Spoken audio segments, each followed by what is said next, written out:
Il est possible d'utiliser des modèles de slides déjà existants. Vous pouvez aller soit sur SlidesGo ou sur SlidesMania.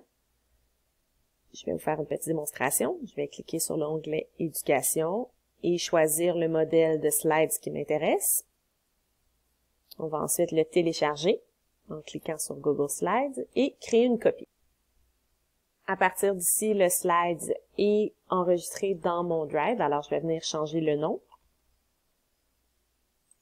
Et je peux visionner les diapositives et enlever celles qui ne m'intéressent pas. Alors, je peux faire un clic droit « Supprimer » ou je peux venir sélectionner plusieurs diapositives, par exemple de 3 à 7. Je vais garder enfoncé la touche majuscule et cliquer sur la dernière diapositive que j'ai envie d'enlever.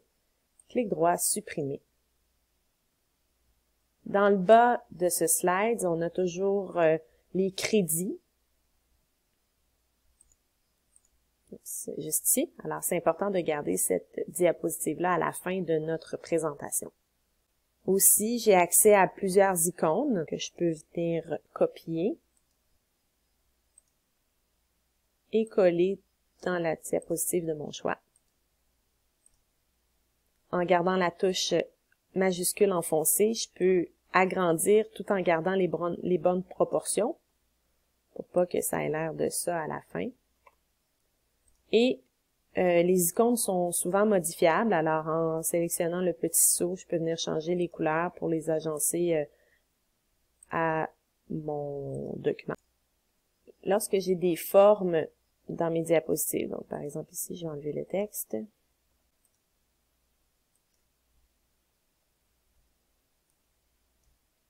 Donc, je peux faire un clic droit pour venir ajouter du texte directement dans la forme. Alors, je vais cliquer sur « Modifier le texte ».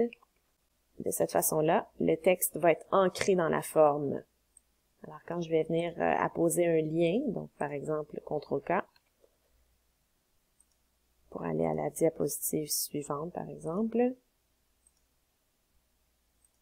eh bien, je vais pouvoir cliquer soit sur le texte ou soit sur la forme. J'aurai pas besoin d'être trop précis sur mon clic. Autre chose bien importante, c'est que lorsqu'on passe en mode lecture, il y a une barre de navigation qui apparaît dans le bas.